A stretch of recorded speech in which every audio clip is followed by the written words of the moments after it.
আল্লাহ বলছেন আমি প্রতিশোধ নেব, এই শব্দ ডাইরেক্ট বলছে, আমি প্রতিশোধ নেব। আমার একটা একটা লোকমা ভাতের হিসাব নেব, আমার এক ঢোক পানির হিসাব আমি নেব, বান্দা আমার প্রতিটা নিঃশ্বাসের হিসাব নেব।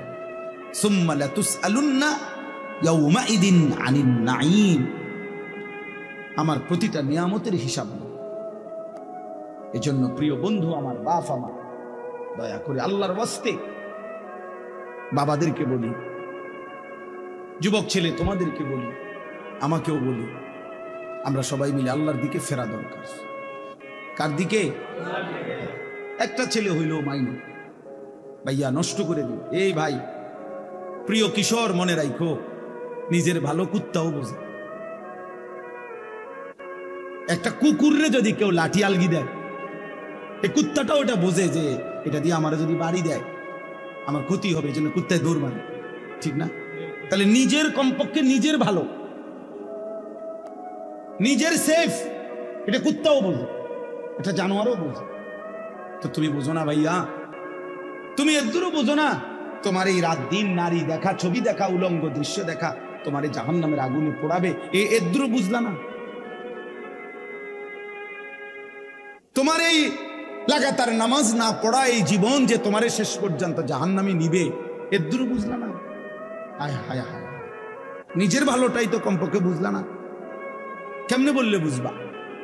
আমি তো আমার সবটুকু চেষ্টা করি, আমার জিন্দিগির ফিকির এটা মিশন, কিশোর যুবক ছেলে বদলাবে, ওরা দিনদার হবে, ওরা সেজদা দিবে আল্লাহকে।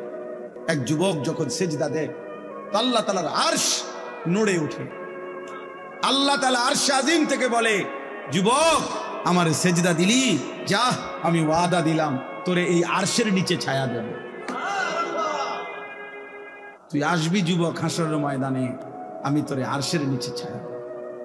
শাবুন নাশাআ ফি ইবাদাতিল্লাহ, নবীজি বলেন যে যুবক তার যৌবন কালটা আল্লাহর ইবাদতে বেড়ে উঠছে, আল্লাহ রাসূল সাল্লাল্লাহু আলাইহি ওয়াসাল্লাম বলেন আল্লাহ তাআলা তাকে আরশের নিচে ছায়া দেন। ইউযিল্লুহুমুল্লাহু ফি যিল্লিহি, আল্লাহ নিজের আরশের ছায়ায় ছায়া দেন। সুবহানাল্লাহ। এজন্য যুবকের সিজদা বড় দামি সিজদা, নওজোয়ানের সিজদা বড় দামি সিজদা। এজন্য তোমরা হিম্মত করো। ওই ছেলেটাকে বলো ভাই, ওই ছেলেটাকে, ওই অসভ্য ছেলেটাকে বলো মোবাইল বন্ধ করতে। বেটা তুমি এতে উঠে যাও, বেটা এই বেটা অপদার্থ কোথাকার বেটা।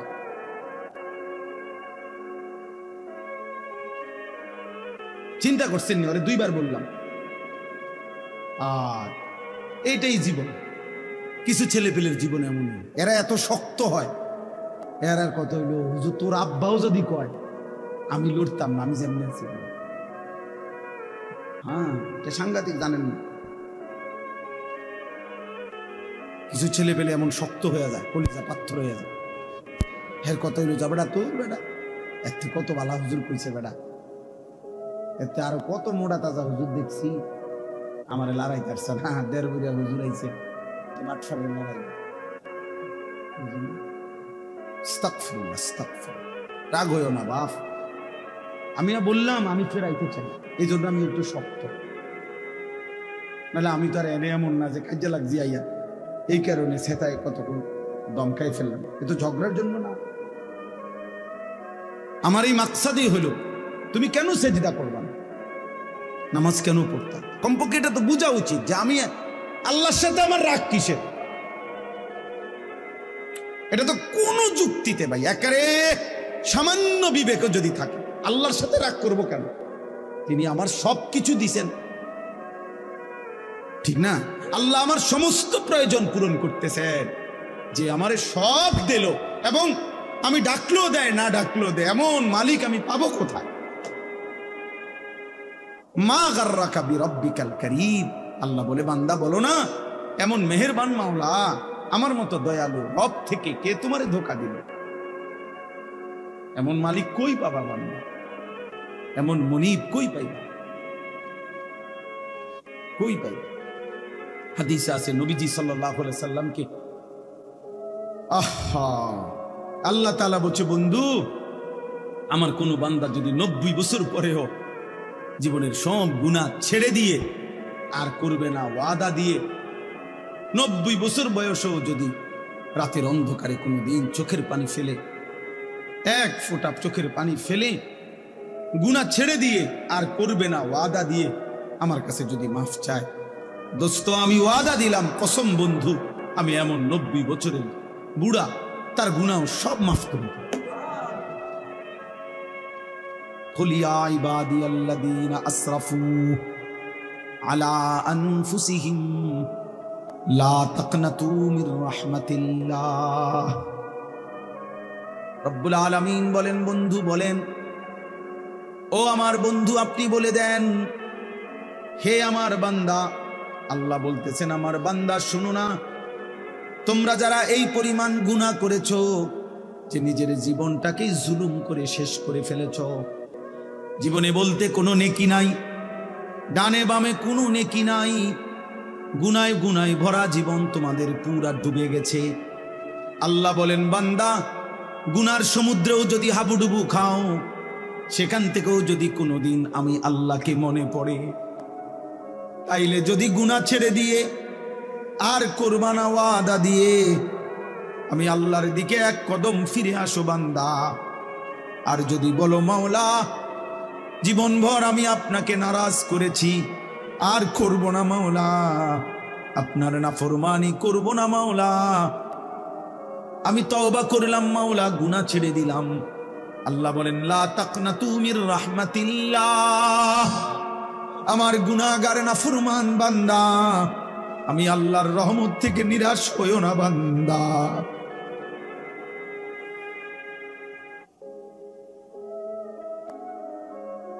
मायूस ना हो अहले ज़मीं अपनी खताओं से,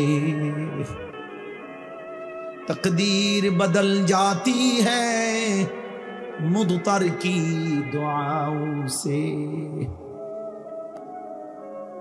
अल्लाह बोले बुजुर्गाने दीन शेरेर मध्य बोलছে এটা, হে আল্লাহর বান্দা জীবনের সব গুনাহগুলো নিয়েও তুমি নিরাশ হইও না, মায়ুস না হো, মায়ুস মানে নিরাশ, মায়ুস না হো আহলে জমিন, হে জমিনওয়ালা নিরাশ হইও না, আপনি খাতাও সে, নিজের গুনাহের কারণে চোখের পানি ফেলো বান্দা, ডাকো তোমার আল্লাহকে, তকদীর বদল জাতি হ্যায় মুদতার কি দুআও সে। কোন অক্ষম অসহায় বান্দা যদি চোখের পানি ফেলে আল্লাহর কাছে দোয়া শুরু করে, তো আল্লাহ তার আযাবের সিদ্ধান্ত বদলে দেয়, বদলে দেয়। আল্লাহ আমাকে মাফ করে দেন।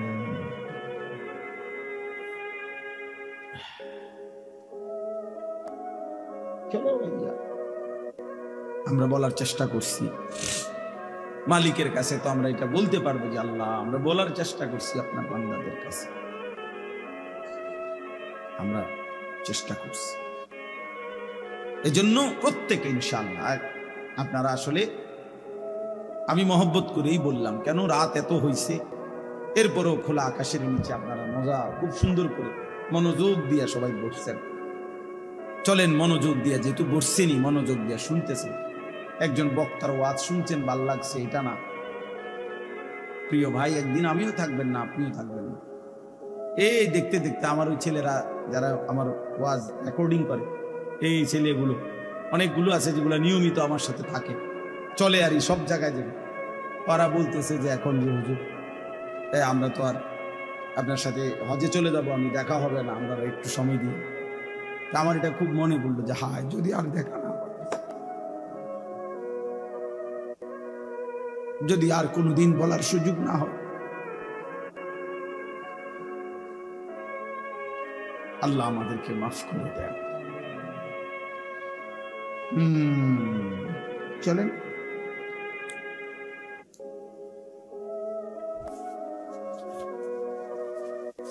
এজন্য যুবক ছেলেরা বলো ইনশাআল্লাহ, হিম্মত করো যে নামাজ পড়বানি ভাই ইনশাআল্লাহ। ছেলেরা বলো, ছেলেরা তোমরা বলো ভাই, বলো ইনশাআল্লাহ। আগামী দিনে সেজদাওয়ালা যুবক লাগবে। বিশ্বাস আগামীর সময়টা মাহাদির পক্ষে, ইসলামের পক্ষে। সারা পৃথিবী, বাংলাদেশ না শুধু, সারা পৃথিবীতে কালেমার বিজয়ের জন্য, কোরআনের বিজয়ের জন্য, মাহাদির পক্ষে লড়বার জন্য, দাজ্জালের বিরুদ্ধে, ইহুদিদের বিরুদ্ধে, বেঈমানের বিরুদ্ধে যুদ্ধের জন্য সাহসী, ইমানদার, সেজদাওয়ালা যুবক লাগবে ইনশাআল্লাহ। তুমি নিয়ত করো যে সেদিনের সেই যুদ্ধে ইমানদারের পক্ষে যেন তুমি থাকো।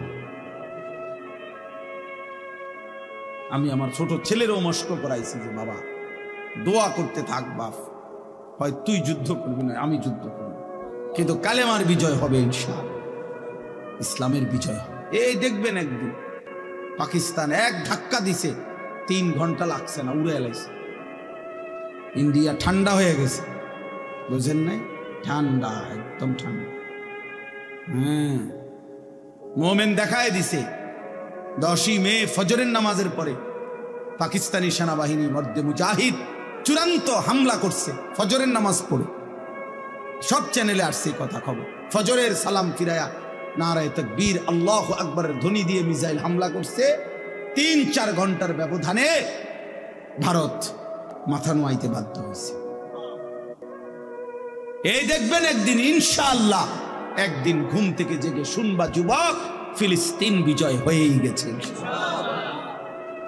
দেখো দেখো, এ দেখবা আমরা এরুম দুপুরবেলা ভাত খাইয়া আমি শুইছিলাম মাত্র, এই সময় আমার একজনের দৌড়াইয়া কইছে, হুজুর গেছে গা, তো কেটা গেছে গা, গেছে গা, তাই নিয়ে গেছে গা। বুঝেন নাই? হ্যাঁ, রুবু গেছে গা। মনে করেন 50,000 মানুষ একসাথে হয়েছে, এতে আমার কবর রাজার মাপ 4 লাখ। তাহলে এইটা বড় বিষয়। আল্লাহর কথা দিল দিয়ে শোনা দরকার, কম হোক বেশি হোক।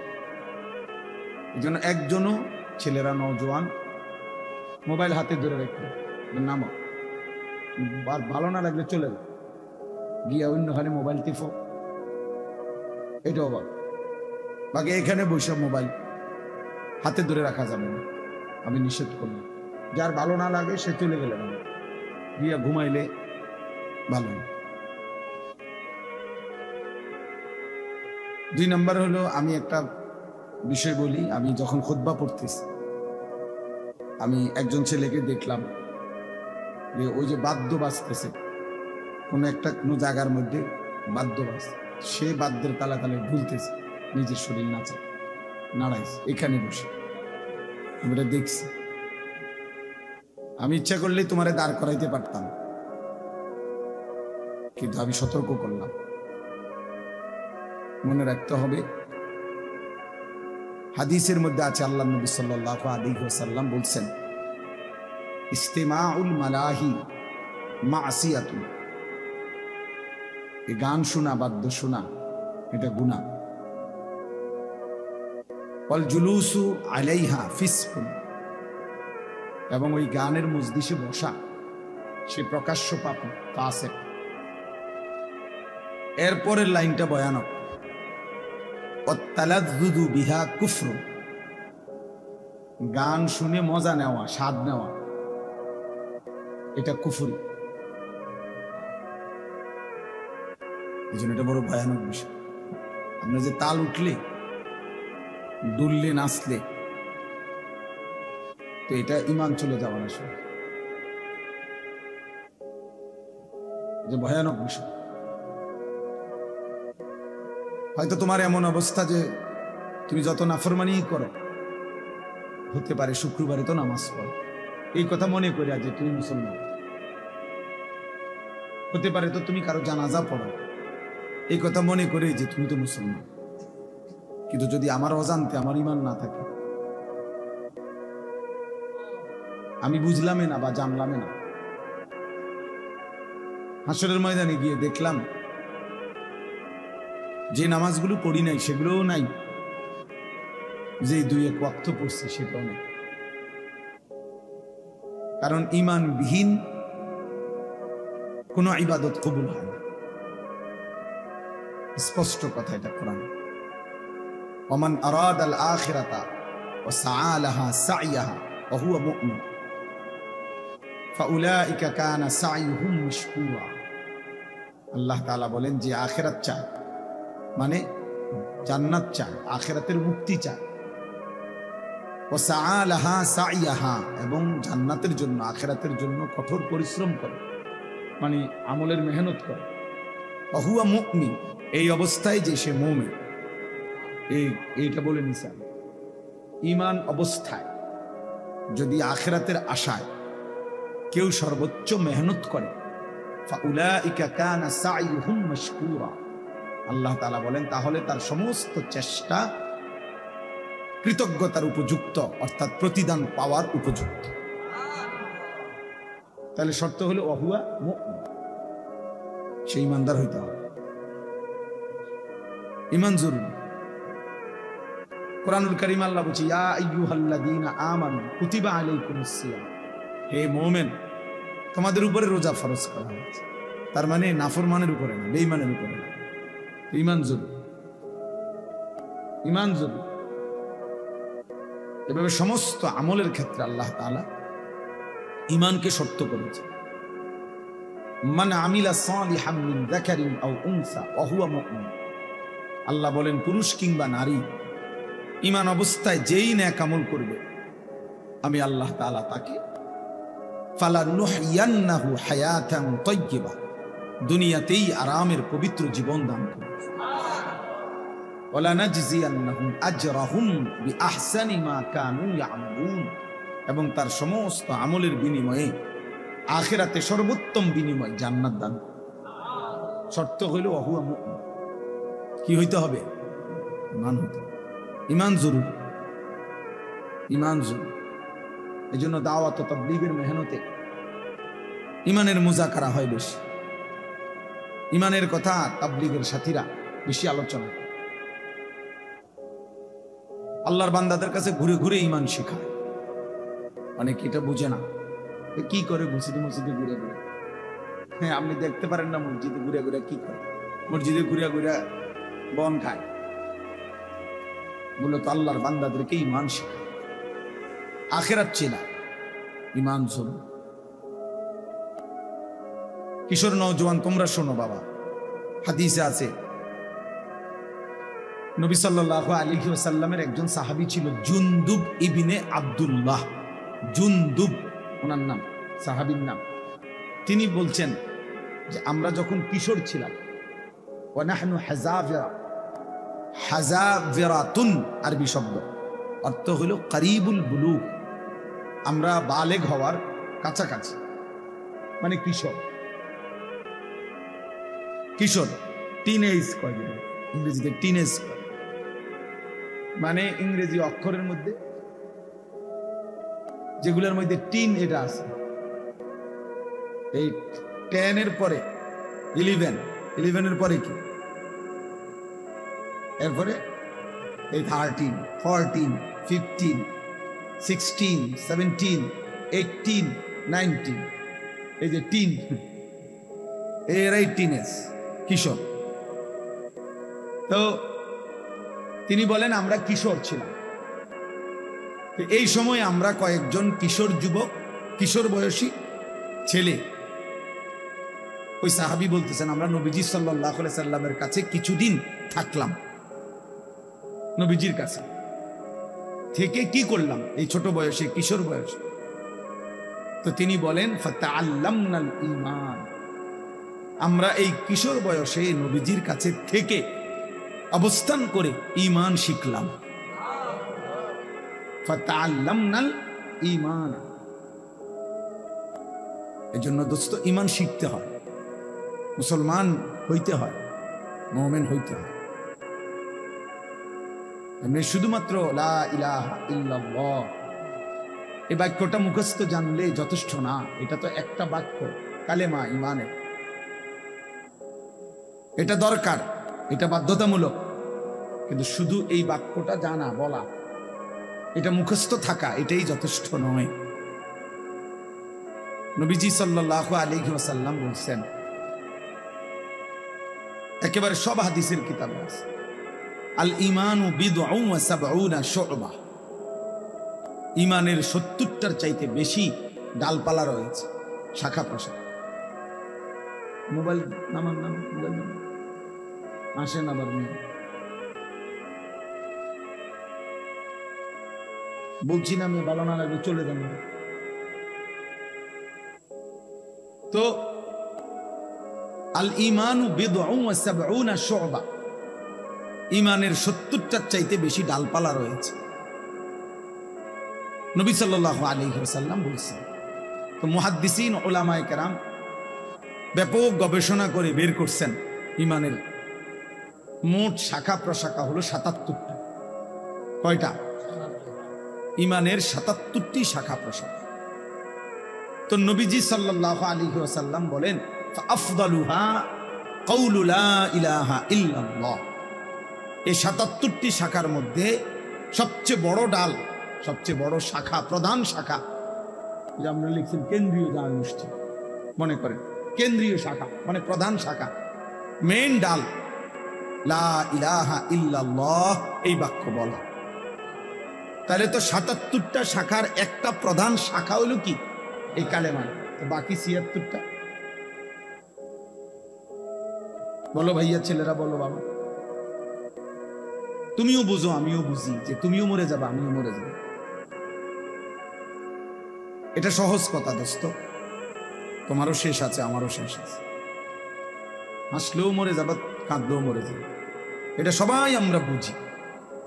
আমরা যে আল্লাহ তাআলার কাছে ফিরবো এই ব্যাপারে সবাই আমরা বুঝি। তো কাজে আমরা যেহেতু এই সাইড প্রত্যেকেই বুঝতে চেষ্টা করি, আমার একটা নিজস্ব দুনিয়ার চিন্তা চেতনা আছে, আমি পড়ালেখা করব, চাকরি করব, ব্যবসা করব, বিদেশ যাব, যেটাই হোক একভাবে না একভাবে আমরা নিজেকে নিজে নিয়ে ভাবি কেমনে আমার দুনিয়া চালানো যায়, কেমনে আমার জীবন গড়া যায়। তাহলে একজন বিবেক হিসাবে, বুদ্ধিমান হিসাবে, যেহেতু দুনিয়া আমারই অংশ, তো আখিরাত তো আমারই অংশ, তো উচিত দুইটা একসাথে করা। দুইটা একসাথে করলেই তো ভালো। এটা তো একটা সহজ কথা, সহজ কথা। আমি আজকে প্রায় আমি হজে যাব, আমার বুধবার দিন ফ্লাইট ইনশাআল্লাহ। তাহলে আমি আজকে প্রায় বাসার জন্য কোরবানির বাজার সাজার প্রায় ২০-৩০ হাজার টাকার বাজার করছি। তো বাজারও করলাম, তো আমি আবার মাহফিলও আইসা আসরের নামাজের পরে আমার ব্রাহ্মণবাড়িয়া শহরে বয়ান ছিল, সেখানেও আইসা আমি আসরের জামাত ধরছি, জামাত পড়ে এবার আবার বয়ানও করছি। তাহলে এইটাও আমার কাজ, সংসারের বাজার করে দেওয়া, ওইটাও আমার কাজ। আমি ওই হিসাব করে উঠছি যে হিসাব করলে আমি বাজারও শেষ করতে পারবো, আবার কুমিল্লা ক্যান্টনমেন্ট থেকে গিয়া ব্রাহ্মণবাড়িয়া আসরের নামাজ ধরতে পারবো। আমার কাজ এটা। আমি এখানে আসতে হবে, আমার তাড়াহুড়া। আমি ছিলাম সেই বেড়তলা ব্রাহ্মণবাড়িয়া বিশ্ব রোডের কাছে, বাংলাদেশের শ্রেষ্ঠ আলেম দ্বীন ওয়াইস আল্লামা জুবায়ের আহমদ আনসারী রাহমাতুল্লাহ আলাইহি হুজুরের মাদ্রাসায় বয়ান করছি মাগরিবের পর, জামিয়া রহমানিয়া হুজুরের মাদ্রাসা দিয়ে। তাইলে ওইখানে আমি এখন, এখানেও আমার আসা দরকার। ওইখানে আমি এশার নামাজ ইতমিনানের সাথে জামাত পড়ে সুন্নত বিতির পড়েই এরপরে আসছি। এখন এখানে আমার দেরি হয়ে, কিন্তু আমার জামাত পড়তে হবে কিনা কথা বলেন না? তাই এটা আমার জিম্মাদারি, যেটা আমাকে করতেই হবে। আমি এটা ছাড়বো কেন? এটা ছাড়বো কেন? নাই তো 2জন মানুষ কম হবে, 5জন শুনবে, অসুবিধা কি? মানুষ চলে গেছে, চলে গেলে আমার সমস্যা কি? কথা বোঝেন নাই আমার কথা? তাইলে বিষয়টা হইল, একজন সহজ কথা হইল, একজন বুদ্ধিমান হিসাবে একেবারে আদনা বিবেক থাকলেও যে কেউ আমাদের বোঝা উচিত যে দুনিয়াও আমার, আখিরাতও আমার। বাজারও করো, ব্যবসাও করো, আল্লাহকে সেজদাও করো, নামাজও পড়ো। এই জন্য বাপ ছেলেদেরকেও বলি, বাবা দিন শিখতে হয় ভাইয়া। তোমরা অনেক ছেলে আসো যারা মা বাবাও গাফেল, তোমরা নিজেরাও গাফেল। তোমরা ইসলামকে একটা খামখেয়ালি মামুলি বিষয় মনে করো, মন মতো নামাজ পড়ো। অনেক ছেলে আছে তোমরা ফরজ গোসল কেমনে করে জানো না, অথচ তোমাদের বীর্যপাত হয়। কিন্তু তোমরা ফরজ গোসল শরীয়তে নির্ধারিত পদ্ধতি আছে, শুধু পানিতে ডুবাইলেই গোসল ফরজ আদায় হয় না।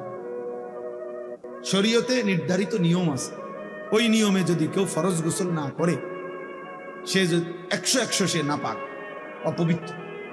এবার সে যদি কাবা শরীফের ছাদে দাঁড়াইও নামাজ পড়ে, আল্লাহর কসম তার নামাজ কবুল হবে না, তার জুমার নামাজও হবে না, তার জানাজার নামাজও হবে না, কিছুই হবে না। তাহলে দিন শিখতে হবে, ইসলাম শিখার জন্য, দিন শিখার জন্য জরুরি, এটা জরুরি। এটা বলে কিছু লোক মাদ্রাসায় পড়ে, ওনারও ভাল লাগছে, ওনারা মাদ্রাসায় পড়ে, ওনারও ভাল লাগছে, ওনারা স্কুলে পড়ে, ওনারও ভাল লাগছে, ওনারা কিন্টার গার্ডেনে পড়ে, যে জেনে ভাল লাগে পড়বো না। এটা মস্কারি না, কোরআন কোনো মস্কারি না। যে যার যেটা ভাল লাগে, যার মন চায় কোরআন শরীফ পড়ুক, যার মন চায় বাংলা পড়ুক, যার মন চায় ইংরেজি পড়ুক, না না, এটা এরকম একটা বিষয় না। এটা আমার ইবাদত। কোরআন শরীফ পড়া এটা শুধু একটা পড়া না দোস্ত, এটা একটা ইবাদত। কোরআনুল করিম তেলাওয়াত করা একটা কি, বাংলা রিডিং পড়া ইবাদত, অঙ্ক করা ইবাদত, তাই এটার সাথে এটার মিল আছে কি? এই জন্য নীরবে আলহামদুলিল্লাহ অনেক সুন্দরভাবে বসছেন, শুধু বাবারাও বসছেন, ছেলেরা তোমরাও বসছো। বাপ বুঝতে শিখো, দিন শেখা দরকার। আখেরাত আমি বুঝি নাই বললেই আখেরাত নাই এমন না ভাই, আমি খেয়াল করি নাই বললেই আখেরাত হবে না, বিষয়টা এমন না। তুমি হয়তো ভাবতেই পারো যাই বুঝি নাই হুজুর, আমরা স্কুলে পড়ছি, এত কিছু কি আর আমরা জানি? বুঝতে এই সমস্ত এই সামান্য কথায় আখেরাত টিকবে না। অনেক চাচারা আছেন, আপনারাও বলেন হুজুর আমরা গ্রামের মানুষ, মূর্খ সুরুক্ষ মানুষ, আমরা এত কিছু টোয়াইলি কি আর হইব, আমরা কি আর পারব? এই সমস্ত কথা বললে খোদার কসম বাবা আখেরাত টিকবে না। হাসরের ময়দান ফাইজলামির জায়গা না, আপনার মস্কারি না, এটা সাদওয়ান না। আপনি গপ মারবেন বইয়া বইয়া, ফালতু কথা বলবেন, মস্কারি করবেন, জি না। 60 বছরেও যে মুসলমান হয়েও নিজের নামাজ সুন্দর করে নাই, 10টা সূরা শুদ্ধ করতে পারে নাই, ওই জিন্দেগি বদনসিব, দুর্ভাগা জীবন। ওই চাচাও বদনসিব, ওই দাদাও বদনসিব, বেটা দুর্ভাগা মানুষ। এটা জীবনটারে বাদ কতগুলো পান সুপারি বন বিড়ি চা বিস্কুটের মধ্যে শেষ করে দিয়েছে, তামাশা করছে, জিন্দেগিকে তামাশা করছে। মনে করছে মোল্লা মুন্সিরা এরকম কত কথায় কয়, মারতো না চাই না, মারতেন না, আমরা মারতেন না, অসুবিধা না। হ্যাঁ আপনি বাতে তো খান, আমরা বাতে খাই, আমরা তার শুধু বন খাই না, ভাত খাইয়ে এই দুনিয়া পার হইতেছে। আখিরাতে দেখবেন এই মস্কারির পরিণতি। তাকাদু তামাইয়াজু মিনাল গাইজ কুল্লামা উলকিয়া ফিহা ফাওজুন সাআলাহুম খাজানাতুহা আলাম ইয়াতিকুম নাযীর। রব্বুল আলামিন বলে, জাহান্নামীকে যখন জাহান্নামে ফেলা হবে, জাহান্নামের ভীষণ আগুনে টকবক করবে, প্রচন্ড জাহান্নামের গর্জন আওয়াজ শোনা যাবে, আর জাহান্নামের ভীষণ চিৎকারে জাহান্নামের ফেরেশতারা তখন তাকে ডাক দিয়ে বলবে, আলাম ইয়াতিকুম নাযীর। জাহান্নামের ফেরেশতা বলবে, নাফরমান চিল্লাও কেন, তোমারে কি কেউ কোনো আল্লাহর ভয় দেখায় নাই? আলাম ইয়াতিকুম নাযীর, কোন ভয় প্রদর্শনকারী বান্দা কি তোমার কাছে আসে নাই? ক্বালু বালা, জাহান্নামী তখন বলবে, হ্যাঁ, কাদ জাআনা নাযীর, হ্যাঁ ফেরেশতা আমার কাছে আল্লাহর পক্ষ থেকে ভয় প্রদর্শনকারী বান্দা এসেছিল। কত ইমাম সাহেব, কত আলেম ওয়াইজ, কত বক্তা, কত আউলিয়া, কত বুজুর্গ, কত নেককার মানুষ আমারে বারবার বারবার বলেছিল ফাকাযযাবনা, আমি মিথ্যা মনে করেছিলাম। ওয়াকুলনা মা নাযালাল্লাহু মিন শাই, আমি বলছিলাম এগুলো আল্লাহ নাজিল করে নাই। ইন আনতুম ইল্লা ফি দালালিন কাবীর, আমি আরো বলেছিলাম তোমরা মোল্লা মৌলবীরাই বড় বেশি ভুলের মধ্যে আছো।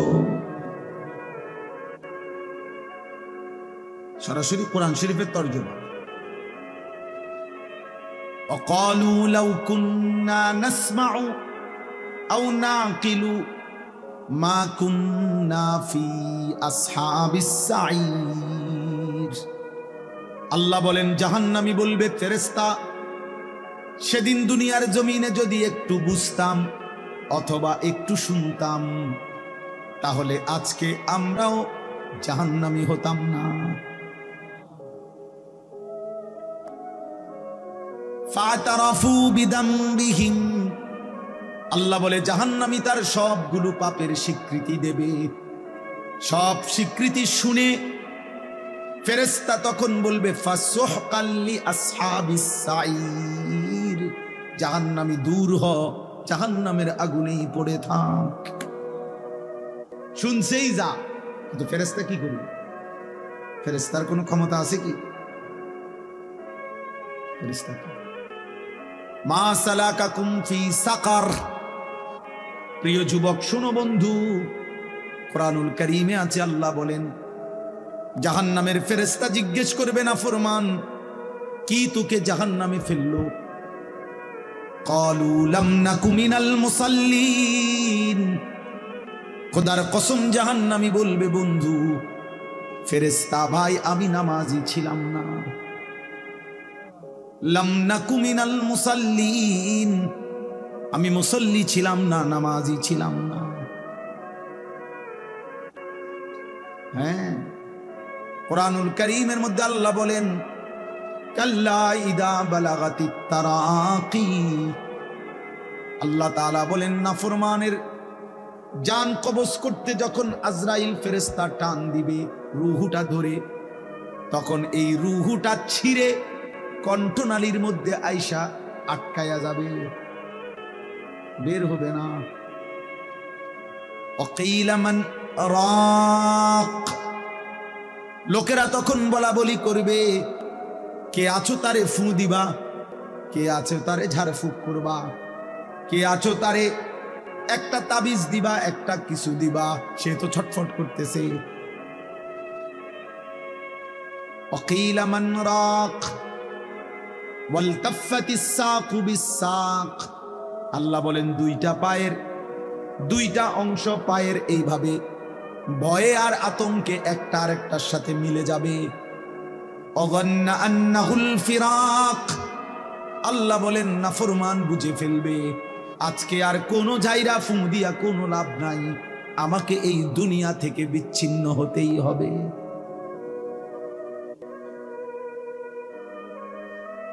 অগন্না আন্নাহুল ফিরাক। রব্বুল আলামিন বলেন এভাবে ছিন্ন করে রূহটাকে ছিঁড়া কেন, জাহান্নামীকে কেন জান কবজ করা হলো? তো আল্লাহ নিজে বলেন ফালা সাদ্দাকা ওয়ালা সাল্লা, এই নাফরমান আমি আল্লাহর কথা সত্য মনে করে নাই, আর ওয়ালা সাল্লা এবং নামাজ আদায় করে না। এই জন্য হ্যাঁ চালাক মিয়া দোস্ত নওজোয়ান ভাত খাও, ভাতে তো খাও আর কিতা, আর বীর মানে মোবাইল টিপো আর নারী দেখো, ছবি দেখো আর চুলের পেখম ঘুরাও। হ্যাঁ ঘুরাও, সমস্যা নাই আব্বা, দেখবা তোমার চাইতেও বড় শক্তিধর এই পৃথিবী থেকে হারায় গেছে, তোমার চাইতেও বড় ক্ষমতাধর এই পৃথিবী থেকে হারায় গেছে। তুমি কেডা? এই দেখতে দেখতে নাই, দেখতে দেখতে যৌবন ফুরায় যাবে, দেখতে দেখতে এই শক্তি সামর্থ্য ফুরিয়ে যাবে, ফুরায় যাবে। আশ-শাবাবু বাইনা দুফাইন। এক বড় বুজুর্গ বলছে, যুবক তুমি মনে রেখো, তুমি দুই দুর্বলতার মাঝখানে আছো। তোমার শিশুকাল দুর্বল, তোমার বৃদ্ধকাল দুর্বল। দুই দুর্বলতার মাঝখানে অল্প কিছু সময় তুমি শক্তি নিয়ে আসো। সেই শক্তির সময়টাই হচ্ছে যৌবনকাল। যদি কিছু করতে হয় শক্তির টাইমেই করো। নিজেকে গড়লে শক্তি থাকতেই গড়ো, নিজের আখিরাত সাজাইলে শক্তি থাকতেই সাজাও। হয় তুমি পিছনের দিকে শিশুকালে আর যাইতে পারবা না, আর বৃদ্ধকালে পৌঁছে গেলে দুর্বল হয়ে যাবে, তখনও আর পারবে না, অথবা কবরে চলে যাবে।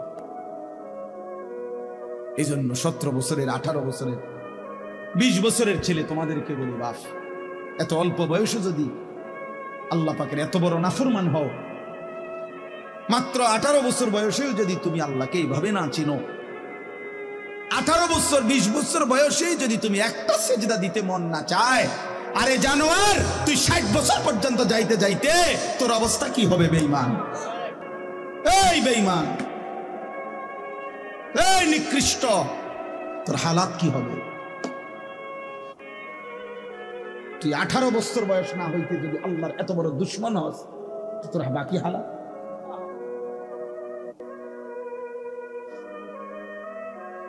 বিশ বছর না আইতে যদি তুই এত নারী দেখে ফেলো, এত উলঙ্গ ছবি দেখো, জানোয়ার বাকি জীবন তাহলে কি দেখবা?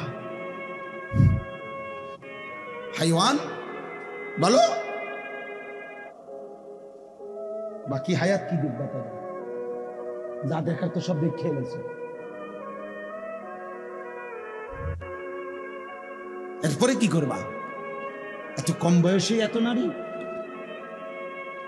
এত অল্প বয়সে এত উলঙ্গ ছবি দেখে ফেললা, এত অল্প বয়সে চরিত্র এভাবে নষ্ট করে ফেললা যে নারী ছাড়া, ছবি ছাড়া, জেনার দৃশ্য ছাড়া, বন্ধুদের অসৎ আড্ডা ছাড়া।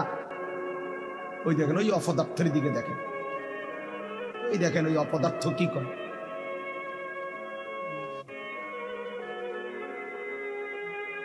এই জন্য বললাম ভাই, ভাবতে শেখো বাবা, বাকি হায়াত কি করবে, বাকি হায়াত কেমনে চলবে? তাইলে এত কম বয়সে যদি কেউ এত চরিত্রহীন হয়, তার সামনের হালাতটা কি বলে? 40 বছর পুষতে পুষতে তার অবস্থা কি হবে? 60 বছর, 365 দিন, যে কোনো দিন খোদার 1 বছরে ফজরের নামাজ পড়ে নাই, পরে আর আল্লাহ মনে করাই দিবে কে? বুঝো নাই ভাইয়া? 1 বছর যারে আল্লাহ ভুলাই গেল, তো তোমারে আর মনে করাবে কে? কে আছে তোমার এরপরে? আর যে সময় তোমার মাথার উপরে বাবা দাদা তাদের ছায়া আছে, তখনই যেহেতু তুমি আল্লাহ ভুলে গেছো, তো যখন তোমার বাপ মরে যাবে, দাদা মরে যাবে, মা মরে যাবে, তখন তোমারে আল্লাহর কথা মনে করাই দিবে কে? তোমারে আখিরাত মনে করাই।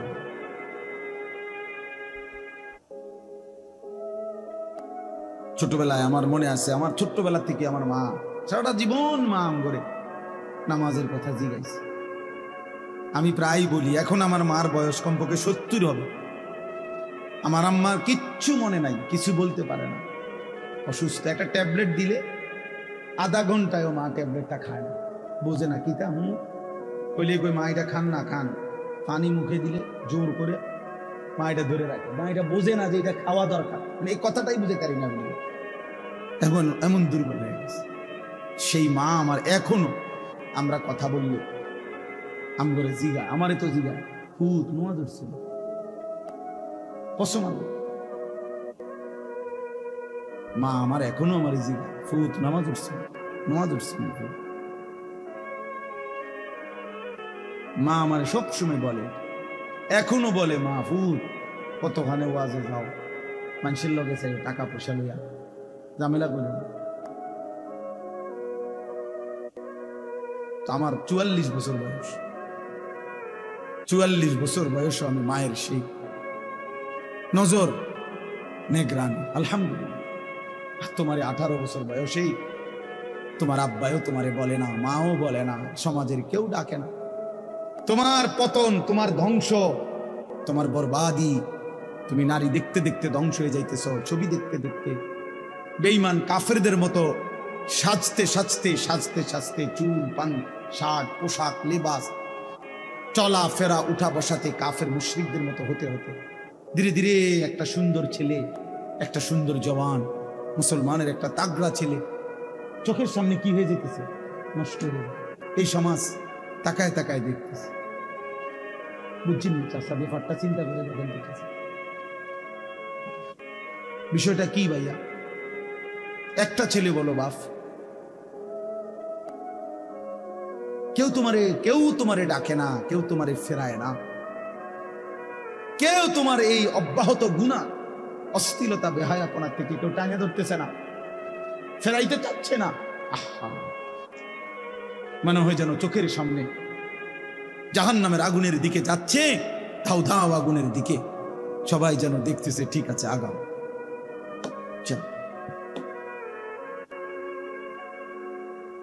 ومن يشاقق الرسول من بعد ما تبين له الهدى ويتبع غير سبيل المؤمنين।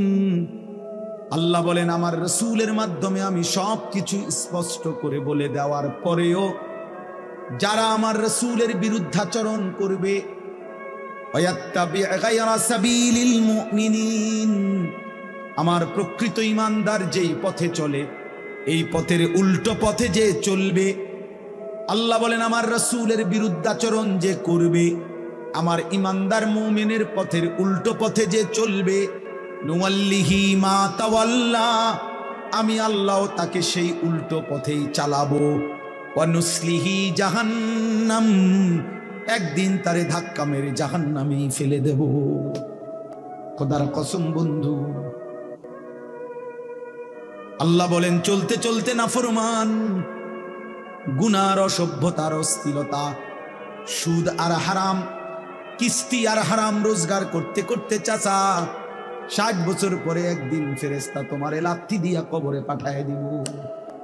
বলবে যা সুদখোর যা কবরে, যা কিস্তিখোর হারামখোর যা কবরে যা।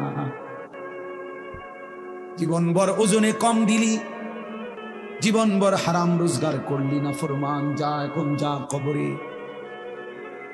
এত লম্বা হায়াত, এত লম্বা রাত, লম্বা দিন, কখনোই আল্লাহকে মনে পড়লো না, হালাল হারাম মনে পড়লো না। আল্লাহ বলেন একদিন আমি তোকে পৌঁছায় দেব কবরে। আল্লাহাকুমুত তাকাসুর হাত্তা যুরতুমুল মাকাবির। আল্লাহ বলে বান্দা দুনিয়ার নেশায় পড়ে ডুবে গেলা, আল্লাহ বলেন আখিরাতকে বান্দা ভুলে গেলা। শুধুমাত্র তাকাসুর, বাড়ানোর নেশা, বাড়ানোর, আরো টাকা, আরো বাড়ি, আরো গাড়ি, আরো নারী, আরো সুন্দরী, আরো দুনিয়া, আরো আরো আরো আরো। আল্লাহ বলেন বাড়াইবার এই পাগলা নেশা তোমারে দুনিয়ায় ডুবায়া দিল, আখিরাত ভুলায়া দিল। হাত্তা যুরতুমুল মাকাবির, এরই মাঝে কিন্তু একদিন বান্দা সত্যিকারে ঠিক ঠিক একদিন তোমার মোলাকাত হবে কবরস্থানে। হাত্তা যুরতুমুল মাকাবির, অচিরেই তুমি পৌঁছে যাবে, সাক্ষাৎ হবে কবরস্থানে। কাল্লা সাউফা তা'লামুন, তাফসীরে লিখছে ফিল কবরে। আল্লাহ বলেন সেই কবরে পৌঁছলেই আমি আল্লাহ তোমাকে জানায় দেব বান্দা আমার একটা একটা নাফরমানির শাস্তি কি। কি মনে করছো বান্দা, ভাত দুগা খাওয়াইছি দেখা নাফরমান, তুই মনে করছো আমি আল্লাহ তোরে দেখি নাই না? বেটা আমি তো ভাত তরকারি, বেটা খাদ্য খাবার তো আমি কুত্তারও খাওয়াই, বেটা তোরে খাওয়াবো না কেন? তোরে আমি ভাত খাওয়াইছি দেখা, তোরে আমি ঘুম পাড়াইছি, তোরে আমি পেশাব পায়খানা করতে দিছি, তোরে আমি কিছু বলি নাই, দুনিয়ায় ছেড়ে দিছিলাম বান্দা, আমি তো সব বলেই দিছি। ইন্না হাদাইনাহুস সাবিলা, আল্লাহ বলেন চলার রাস্তা তো আমি দেখাই দিছি। রাসূল পাঠাইছি, উলামা পাঠাইছি, আউলিয়া পাঠাইছি, ইমাম পাঠাইলাম, খতিব পাঠাইলাম, ওয়াইজ পাঠাইলাম, বক্তা পাঠাইলাম, কোরআন পাঠাইলাম, সুন্নাহ পাঠাইলাম, আমার রাসূলকে দিয়ে 23টা বছর লাগাইয়া এতভাবে বলে দিলাম। এরপরেও বান্দা তুমি কোনোভাবে পাত্তা দিলা না। ঠিক আছে বান্দা, কবরে আইসো, তখন মনে করবা, বুঝবা আমি আল্লাহ কেমন জিনিস।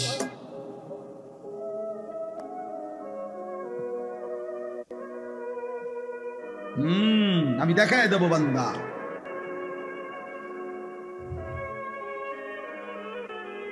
আমি দেখায় দেব। তুমি জানো না বান্দা আমি কি পরিমাণ ক্ষমতাবান। আল্লাহু আজিজুন যুনতিকাম। আল্লাহ তাআলা বলেন আল্লাহ বড়ই ক্ষমতাবান, প্রতিশোধ গ্রহণকারী। যুনতিকাম শব্দের অর্থ হলো প্রতিশোধ গ্রহণকারী। আল্লাহ বলেন আমি প্রতিশোধ নেব। এই শব্দ ডাইরেক্ট বলছে আমি প্রতিশোধ নেব। আমার একটা লোকমা ভাতের হিসাব নেব, আমার এক ঢোক পানির হিসাব আমি নেব বান্দা।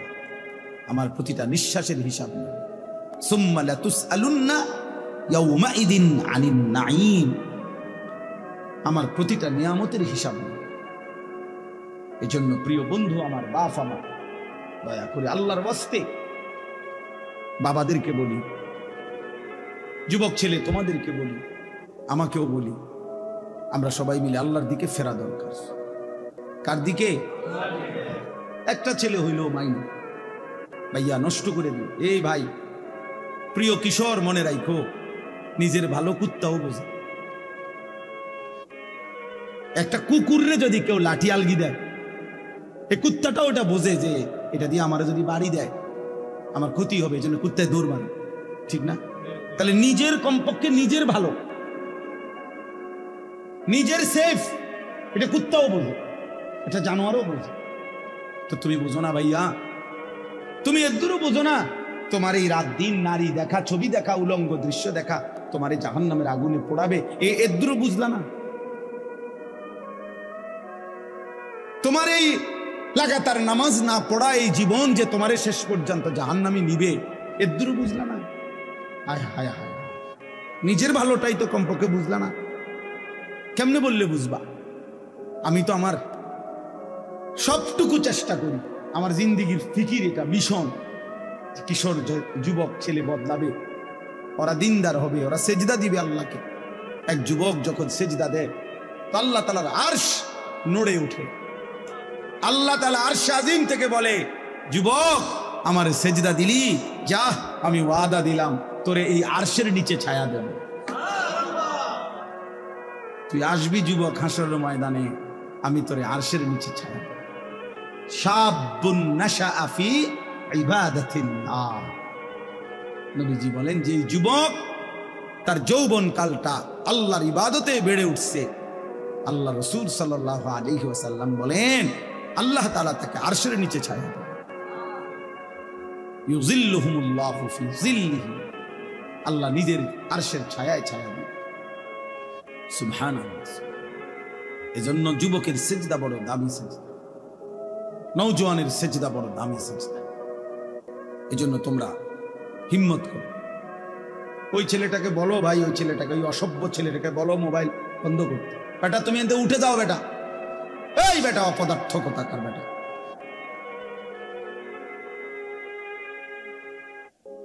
চিন্তা করছেন নি? ওরে দুইবার বললাম। আর এইটাই জীবন। কিছু ছেলে পেলের জীবন এমন, এরা এত শক্ত হয়, এর কত হইল হুজুর তোর আব্বাও যদি কয় আমি লড়তাম না, আমি জানি না। হ্যাঁ, এটা সাংঘাতিক, জানেন না? কিছু ছেলে পেলে এমন শক্ত হয়ে যায়, কলিজা পাথর হয়ে যায়। এর কত হইল যা বেটা তোর বেটা, এর থেকে কত বালা হুজুর কইছে বেটা, এতে আরো কত মোড়া তাজা হুজুর দেখছি, আমার লড়াই করছে না, 1.5 বিঘা হুজুর আইছে বাটফারের লড়াই। আস্তাগফিরুল্লাহ, আস্তাগফিরুল্লাহ। রাগ হইও না বাপ, আমি না বললাম আমি ফেরাইতে চাই, এই জন্য আমি একটু শক্ত, নাহলে আমি তো আর এনে এমন না যে কাজে লাগছি আইয়া, এই কারণে সেটাই কতক্ষণ দমকাই ফেললাম। কিন্তু ঝগড়ার জন্য না, আমার এই মাকসাদই হলো তুমি কেন সেজদা করবা না, নামাজ কেন পড়তা? কমপক্ষে এটা তো বোঝা উচিত যে আমি আল্লাহর সাথে আমার রাগ কিসের। এটা তো কোনো যুক্তিতে ভাই একেবারে সামান্য বিবেকও যদি থাকে, আল্লাহর সাথে রাগ করব কেন? তিনি আমার সব কিছু দিছেন, ঠিক না? আল্লাহ আমার সমস্ত প্রয়োজন পূরণ করতেছেন, যে আমারে সব দিল এবং আমি ডাকলেও দেয় না ডাকলেও দেয়, এমন মালিক আমি পাবো কোথায়? মা গাররাকা বিরাব্বিকাল কারীম। আল্লাহ বলে বান্দা বলো না, এমন মেহেরবান মাওলা আমার মতো দয়ালু রব থেকে কে তোমারে ধোকা দিল? এমন মালিক কই পাবা বান্দা, এমন মুনিব কই পাইবা, কই পাইবা? হাদিসে আছে নবীজি সাল্লাল্লাহু আলাইহি সাল্লামকে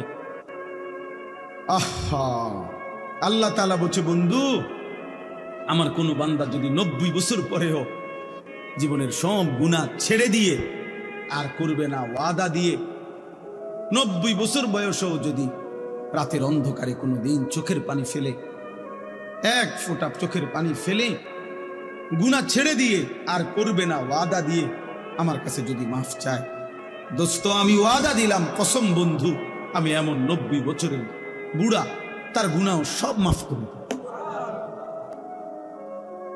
কুল ইয়া ইবাদিয়াল্লাযীনা আসরাফু আলা আনফুসিহিম লা তাকনাতু মির রাহমাতিল্লাহ। রব্বুল আলামিন বলেন, বন্ধু বলেন, ও আমার বন্ধু আপনি বলে দেন, হে আমার বান্দা, আল্লাহ বলতেছেন আমার বান্দা শোনো না, তোমরা যারা এই পরিমাণ গুনাহ করেছো যে নিজের জীবনটাকে জুলুম করে শেষ করে ফেলেছো, জীবনে বলতে কোনো নেকি নাই, ডানে বামে কোনো নেকি নাই, গুনায় গুনায় ভরা জীবন তোমাদের পুরা ডুবে গেছে। আল্লাহ বলেন বান্দা, গুনার সমুদ্রেও যদি হাবুডুবু খাও, সেখান থেকেও যদি কোনোদিন আমি আল্লাহকে মনে পড়ে, তাইলে যদি গুনাহ ছেড়ে দিয়ে আর করবা না ওয়াদা দিয়ে আমি আল্লাহর দিকে এক কদম ফিরে আসো বান্দা।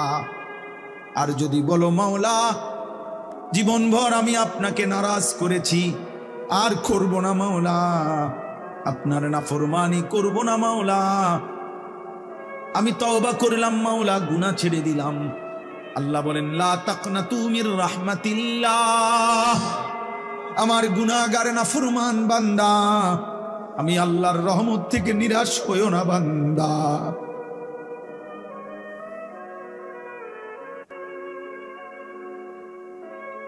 मायूस ना हो अहले ज़मीन अपनी खताओं से,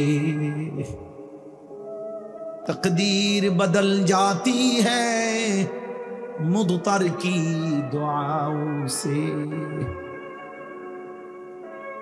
अल्लाह बोले बुजुर्गाने दीन शेरेर मध्य बोलছে এটা, হে আল্লাহর বান্দা জীবনের সব গুনাহগুলো নিয়েও তুমি নিরাশ হইও না, মায়ুস না হো, মায়ুস মানে নিরাশ, মায়ুস না হো আহলে জমিন, হে জমিনওয়ালা নিরাশ হইও না, আপনি খাতাও সে, নিজের গুনাহের কারণে চোখের পানি ফেলো বান্দা, ডাকো তোমার আল্লাহকে, তকদীর বদল জাতি হ্যায় মুদতার কি দুআও সে।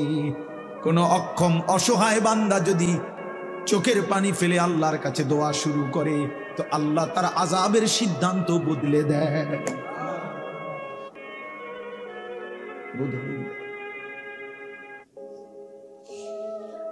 আল্লাহ আমাকে মাফ করে দেয়।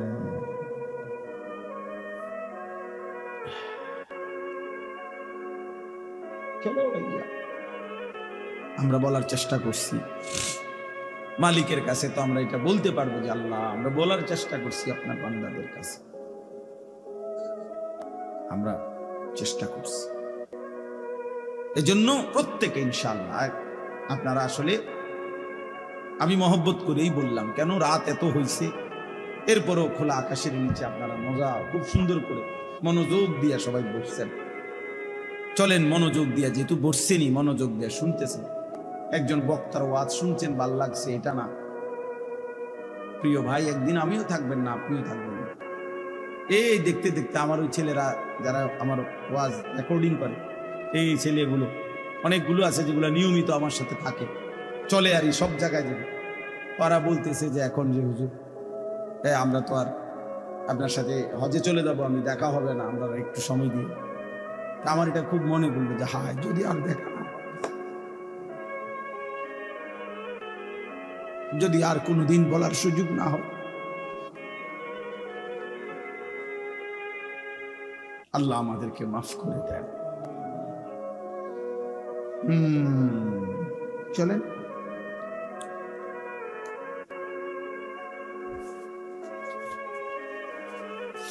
এই জন্য যুবক ছেলেরা বলো ইনশাআল্লাহ, হিম্মত করো যে নামাজ পড়বানি ভাই ইনশাআল্লাহ। ছেলেরা বলো, ছেলেরা তোমরা বলো ভাই, বলো ইনশাআল্লাহ। আগামী দিনে সেজদাওয়ালা যুবক লাগবে, বিশ্বাস। আগামীর সময়টা মাহাদির পক্ষে, ইসলামের পক্ষে।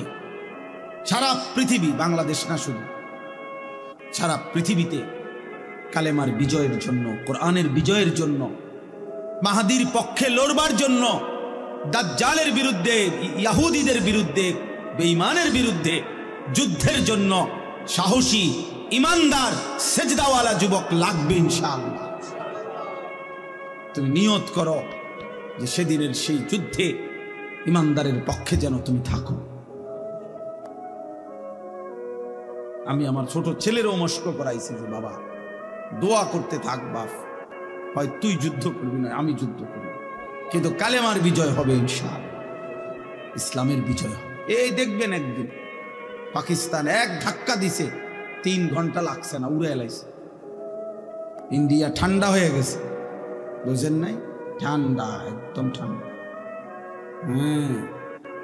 মোমেন দেখায় দিছে 10ই মে ফজরের নামাজের পরে পাকিস্তানি সেনাবাহিনী মধ্যে মুজাহিদ চূড়ান্ত হামলা করছে ফজরের নামাজ পড়ে। সব চ্যানেলে আসছে কথা খবর। ফজরের সালাম ফিরায়া নারায়ে তাকবীর, আল্লাহু আকবারের ধ্বনি দিয়ে মিসাইল হামলা করছে। 3-4 ঘন্টার ব্যবধানে ভারত মাথা নোয়াইতে বাধ্য হয়েছে।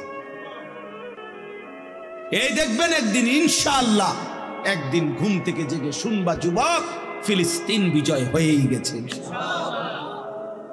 দেখো দেখো, এ দেখবা আমরা ওই রুম দুপুরবেলা ভাত খাইয়া আমি শুইছিলাম মাত্র, এই সময় আমার একজনের দৌড়াই আইয়া কইছে, হুজুর গেছে গা, তো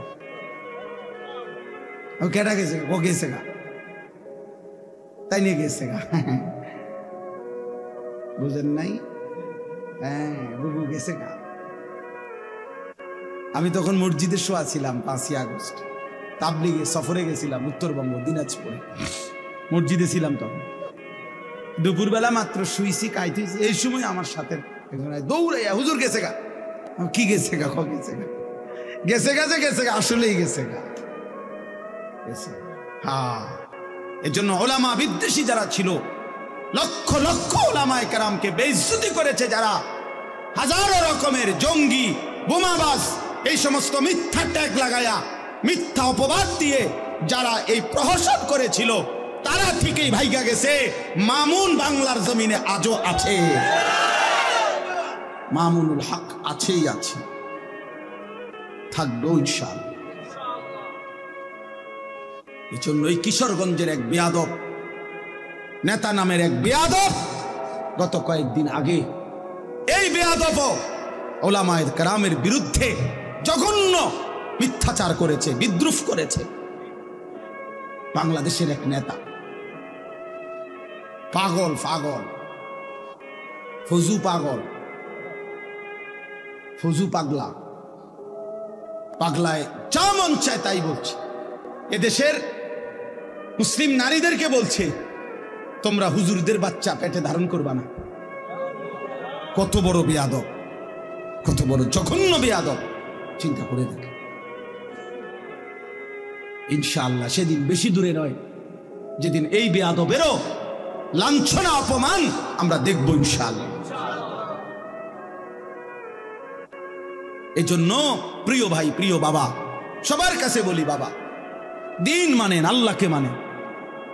এই বাপ, সংসার মানে স্ত্রী সন্তান, ছেলে মেয়ের নাম সংসার, স্ত্রী সন্তানের নাম পরিবার। খাট পালং আর সোফার হিসাব মিলাইয়েন না, সন্তানের নামাজের হিসাব মিলাইয়েন। খাট দেখান কিনতেন, সোফা দেখান কিনতেন। এবার 30 বছর বিদেশ করছে, 60 বছর কামাই রোজগারি করছে, বাজার করছে, ব্যবসা করছে, ক্ষেত খামার করছে। অন কিনছেন চাচা, শেষ বয়স হইল, হ্যাঁ করছে হুজুর আল্লাহর রহমতে 4টা রুম দিয়ে একটা বিল্ডিং করছে। হ্যাঁ বিল্ডিং করছে, আল্লাহর রহমতে হুজুর আমনগো দোয়ায় বিল্ডিং করছে। রাস্তার লগে কদ্দুর জায়গা লইছে, রাস্তার লগে জায়গা লইছে, বিল্ডিং করছে, 4টা রুম, 2টা বাথরুম, বাথরুম দিয়েও টাইলস। আল্লাহু আকবার, কত বড় নিয়ামত! এখন টাইলসে মুতে, কত বড় নিয়ামত আল্লাহ দিছে ওনার। ওনার বাপ দাদা আগে পূর্বপুরুষ মাটিতে পেশাব করত, এখন উনি এখন টাইলসে পেশাব করে। এর চাইতে বড় দৌলত আর কি হতে পারে? 60 বছর সার্থক, আপনি এখন টাইলসে মুতেন। এই জীবন, এই মুসলমান, 60 বছরের এই ছিল হিসাব। কি বললেন এগুলো? বিল্ডিং এর হিসাব দেন কেন? সোফার হিসাব দেন কেন? জমির হিসাব দেন কেন? হিসাব দিবেন সন্তানের। আমার সন্তান নামাজ পড়ে, আমার সন্তান আল্লাহকে সেজদা করে, আমার ছেলে মেয়ে আল্লাহকে সেজদা করে, আমার ঘরের বিবি বাচ্চা পর্দা করে, আমার ঘরের সবাই আল্লাহর কোরআন পড়তে পারে। কথা তো ছিল এই না? আমাদের খতিব সাহেব, বর্তমান খতিব সাহেব, উনি ওনার এক লেখনীতে লিখছেন, জাতীয় মসজিদ বাইতুল মুকাররমের যিনি বর্তমান খতিব, সারা পৃথিবী বিখ্যাত আলেম আল্লামা হযরত মাওলানা আব্দুল মালিক সাহেব দামাত বারাকাতুহুমুল আলী, উনি বলেন যে আরবে একবার একজন ইঞ্জিনিয়ার, ওনার সাথে আমার সাক্ষাৎ হয়েছে ওনাদের, উনি এক ব্যক্তির নাম বলছেন। তো ওই ইঞ্জিনিয়ার ব্যক্তি বলছে, কয় যে জনাব, আমার বংশে গত 70 বছরে যত নারী পুরুষ আমাদের ফ্যামিলিতে গত হয়েছে, গত 70 বছরে এমন একজন নারী পুরুষ আমাদের বংশে নাই যে হাফেজে কোরআন নয়। এটা বলার মতো কথা, এটা বলার মতো কথা কিনা বলেন? বললে এটাই তো বলার মতো। শেখুল হাদিস আল্লামা আজিজুল হক রাহমাতুল্লাহি আলাইহি, তার বংশের সন্তান, ছেলে মেয়ে, ছেলের ঘরের নাতি নাতনি, মেয়ের ঘরের নাতি নাতনি সব হাফেজে কোরআন। আপনি খবর নেই, এই যে মামুনুল হক সাহেব, তাদের পুরা ফ্যামিলি হাফেজে। এটা তো বলার মতো, এটা উল্লেখ করার মতো কথা ভাইয়া। বললে এটা বলেন, বিল্ডিং এর হিসাব দেখাবেন না। মা বোন যদি কেউ শুনে থাকেন, আপনাদের খবর, আমরা 5 ভাই 3 বোন। 2015 সালে আমার আব্বা ইন্তেকাল করছে। 43 বছর বাবা এক মসজিদে ইমামতি করছে, প্রাইমারি স্কুলে মাস্টারি করছে। 5 ভাইকে বাবা মাদ্রাসায় পড়াইছে। আমার আব্বা থাকতেই আমরা 5 ভাই, আল্লাহর দয়া আল্লাহ করছেন, আলেম হয়েছে। বাবার ইন্তেকালের সময় আব্বা ঘরে, স্বাভাবিক ঘরে মারা গেছে। আমার আব্বার যে সময় শ্বাস টানতেছে, আমরা ভাই বোন সবাই ছিলাম, আমাদের ছেলে মেয়েরাও ছিল, আব্বার নাতি নাতনি সব মিলাইয়া আমরা প্রায় 25 জন ভাই বোন নাতি নাতনি মিলে আল্লাহর কোরআন পড়তেছিলাম। এই সময় আমার আব্বা ইন্তেকাল করছে। আমার মা কাঁদতেছিলেন, আমি মারে জড়াইয়া ধরে বলছিলাম, মা আপনি কাইদেন না। একটু পরে আব্বারে যখন কবরে, ফেরেশতা বলবে মান রব্বুক, আমার আব্বা বলবে ফেরেশতা 25 জন বংশধর যেই রবের কোরআন পড়া রাইখা আসছি, আমি সেই রব চিনব না? বললি কি ফেরেশতা? রব চিনব না কেন? রব চিনব না কেন? এই জন্য দোস্ত আমার, বন্ধু আমার, দিন শিখেন, আখিরাতকে বুঝেন, আল্লাহকে রাজি করে। বলেন ইনশাআল্লাহ, বলেন ইনশাআল্লাহ। এবার শুধু তর্জমাটা শুনাই, তাইলেই কথা শেষ। আল্লাহ তাআলা বলেন, ওয়ালিকুল্লি উম্মাতিন জাআলনা মানসাকান, সর্বযুগে সর্বকালে আমি আল্লাহ প্রত্যেক জাতি গোষ্ঠীর জন্য ইবাদত, কোরবানি, হজ, আমার বন্দিগি নির্ধারণ করেছি। অর্থাৎ ইবাদতের হুকুমবিহীন কোনো জাতি গোষ্ঠী ছিল না। তাইলে মানুষ মাত্রই আল্লাহর ইবাদত করবে, এটা আল্লাহ তাআলার চাওয়া। এজন্য সর্বযুগে সর্বকালে আল্লাহ তাআলা মানুষের জন্য, বান্দার জন্য ইবাদত দিয়েছেন। কি দিয়েছেন? ইবাদত দিয়েছেন, ইবাদত দিয়েছেন। মানসাকান অর্থ কুরবানি, মানসাকান অর্থ হজ, মানসাকান অর্থ ইবাদত। আল্লাহ বলেন আমি প্রত্যেক জাতির জন্য কুরবানির বিধান রেখেছি, অথবা তরজমা হলো প্রত্যেক জাতির জন্য হজ্জের বিধান রেখেছি, অথবা প্রত্যেক জাতির জন্য আমি আল্লাহ নির্ধারিত কিছু না কিছু ইবাদত রেখেছি। আল্লাহ তাআলা বলেন প্রত্যেক জাতি গোষ্ঠীর জন্য আমি কেন ইবাদত দিলাম, কেন কোরবানির বিধান দিলাম, কেন হজ্জের বিধান দিলাম, লিয়াযকুরুসমাল্লাহ, আমার প্রতিটা বান্দা যেন আমি আল্লাহর নাম তার জবানে উচ্চারণ করে, এই জন্য। তাহলে আমার বান্দা মাত্রই, আমি যারে বানাইছি আমি তার কাছে চাই তার জবান দিয়ে আমার নাম উচ্চারণ হবে। লিয়াযকুরুসমাল্লাহ, সে যেন আমি আল্লাহর নাম জিকির করে। তাইলে আমাদের সৃষ্টির সার্থকতা, আমাদের জন্মের সার্থকতা আমাদের জবানে আমাদের রবের নাম উচ্চারণ। এজন্য ভাইয়া যেই জিহ্বা আল্লাহর নাম নেয় না, তো ওই জিহ্বা কি কথা বললো আর তাই?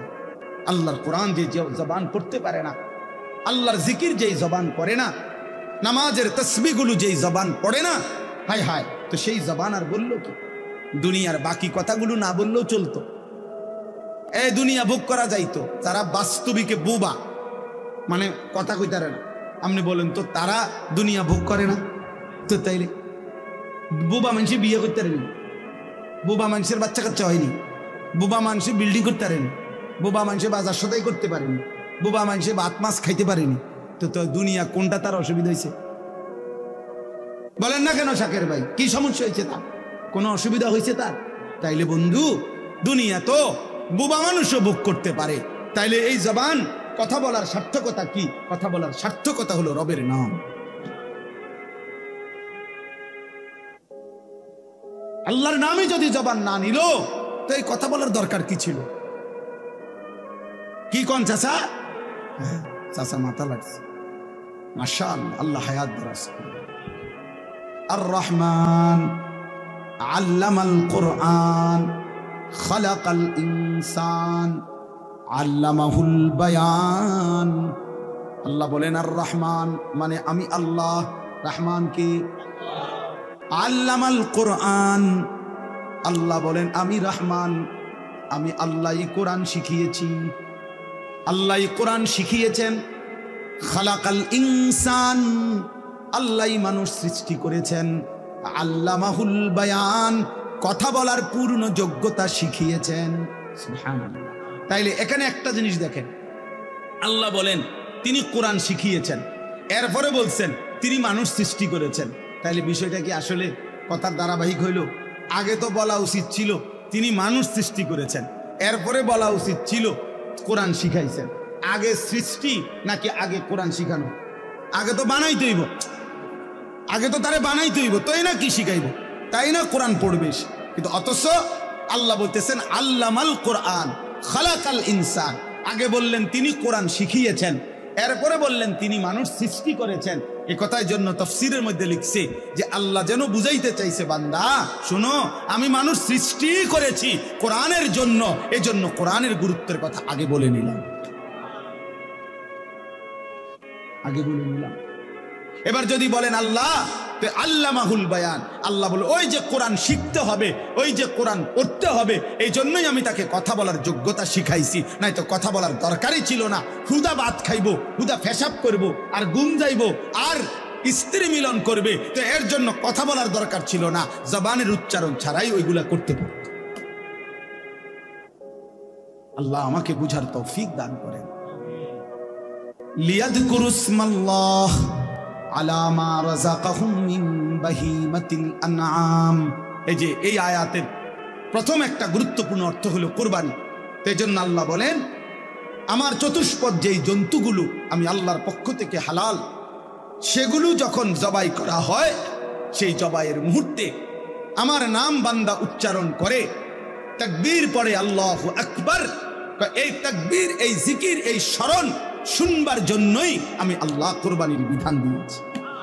তাহলে কোরবানির মূল মাকসাদ গোশত খাওয়া নয়, কোরবানির মূল মাকসাদ জিক্রুল্লাহ, আল্লাহর জিকির।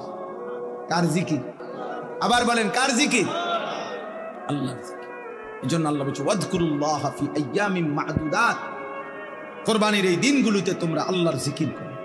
ওয়া ইয়াযকুরুসমাল্লাহি ফি আইয়ামিন মা'লুমাত, জিলহজের 10 দিনের এই দিনগুলোতে তোমরা আল্লাহর জিকির করো।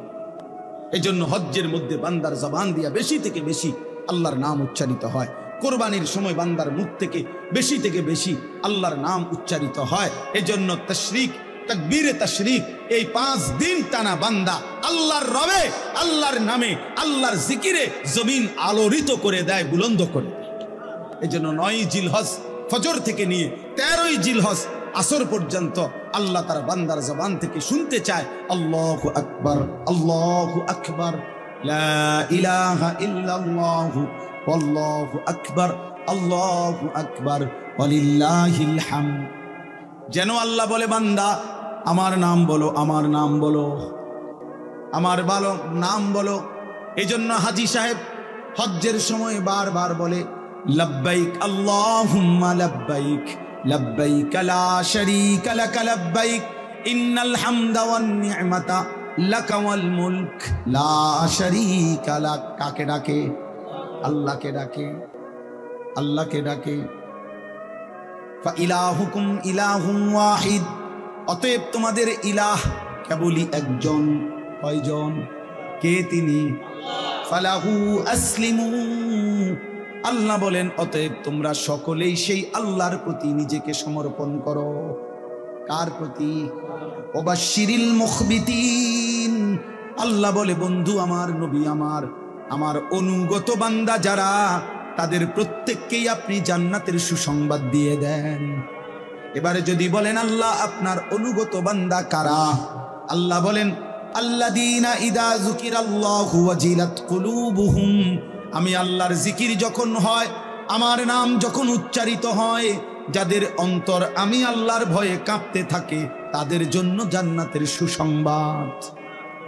ওয়াসসাবিরিনা আলা মা আসাবাহুম, যেই কোনো বিপদ মুসিবত, দুঃখ, পেরেশানি, অস্থিরতা, রোগ, শোক, যেই কোনো রকমের ঘাটতি কমতি, যেই কোনো পেরেশানিতে আমার যে বান্দা আমি আল্লাহর উপরে সবর করে ধৈর্য ধরে, তাদের জন্য জান্নাতের সুসংবাদ। ওয়াল মুকিমিস সালাহ, 5 ওয়াক্ত নামাজ যে আদায় করে, তার জন্য জান্নাতের সুসংবাদ। ওয়া মিম্মা রাযাকনাহুম ইউনফিকুন, আমি আল্লাহর দেওয়া রিজিক থেকে, সম্পদ থেকে যে আমি আল্লাহর পথে ব্যয় করে, খরচ করে, তার জন্য জান্নাতের সুসংবাদ। যে যাকাত দেয়, সাদকাতুল ফিতির আদায় করে, হজ আদায় করে, কোরবানি আদায় করে, দান সাদাকা করে, আল্লাহ বলেন এমন সম্পদ ব্যয়কারী আমার হুকুমের উপরে যারা খরচ করে, তাদের জন্য জান্নাতের সুসংবাদ। বলেন আলহামদুলিল্লাহ। আল্লাহ তাআলা এই গুণগুলো আমাদের মধ্যে দান করেন। আমরা যেন নামাজি হই, আমরা যেন ধৈর্যশীল হই, আমরা যেন আল্লাহর জিকির করি, আমরা যেন নিজেদের সম্পদ আল্লাহর পথে খরচ করি। আল্লাহ তৌফিক দেন, আল্লাহ তাআলা কবুল করেন। নওজোয়ান ছেলেরা, বাপ, অনুরোধ করলাম ভাইয়া নামাজ পড়ো, আবার শুরু করো জিন্দেগি। হিম্মত করলে পারবা ইনশাআল্লাহ। তুমি পারবা না তো বুড়ানি পারবে, তুমি পারবা না তো বাচ্চানি পারবে, পারলে তো তুমিই পারবে। ঠিক আছে না? ইনশাআল্লাহ।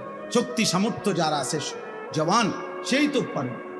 এক সাহাবীকে আবু বকর সিদ্দিক রাদিয়াল্লাহু তাআলা আনহু, 16 বছর বয়সী যায়েদ ইবনে সাবিত, একজন সাহাবীকে ওনার খেলাফত আমলে উনি বলছিলেন, আবু বকর সিদ্দিক রাদিয়াল্লাহু তাআলা আনহু, যে তোমাকে পুরা কোরআন 30 পারা একত্র করা, এই লক্ষ্যের চাইতে বেশি সাহাবীর কাছে তখন নবীজির জামানায় কোরআন শরীফ লিখিত ছিল খণ্ড খণ্ড, মানে কারো কাছে 10 আয়াত, কারো কাছে 20 আয়াত, কারো কাছে একটা সূরা, মানে কারো কাছে একসাথে 30 পারা কোরআন লিখিত ছিল না একসাথে। তো আবু বকর সিদ্দিক রাদিয়াল্লাহু তাআলা আনহুর জামানায় সিদ্ধান্ত হয়েছে যে পুরা কোরআন একসাথ করবে, 30 পারা জমা করবে। এখন এই লক্ষর চাইতে বেশি সাহাবী, প্রত্যেকের কাছে যার কাছে যে দূর আছে সব একসাথ করা, প্রত্যেকটার পূর্বাপর যাচাই বাছাই করা, এগুলা বড় বিশিষ্ট সাহাবীদের থেকে আবার মুখস্থ থেকে মিলাইয়া নেওয়া, আবার এগুলাকে সিরিয়াল ধারাবাহিকতা ঠিক করা, এটা একটা বিশাল বড় প্রকল্প ছিল, কাজ ছিল, আল্লাহর কোরআনের সংকলন প্রথম কাজ। তখন এত বড় প্রকল্প এই সর্বপ্রথম করবে, এই কামটা দায়িত্বশীল প্রধানকে কারে দিবে? তো আবু বকর সিদ্দিক রাদিয়াল্লাহু তাআলা আনহু, যার নাম প্রস্তাব করছে, ওনার বয়স ছিল মাত্র 16 বছর। যায়েদ ইবনে সাবিত, উনি আরে ডাক দিছে, ডাক দিয়ে বলছে তোমারে এই কামটা দিতাম চাই, তুমি পারবা নি? উনি কি বলছে জানেন?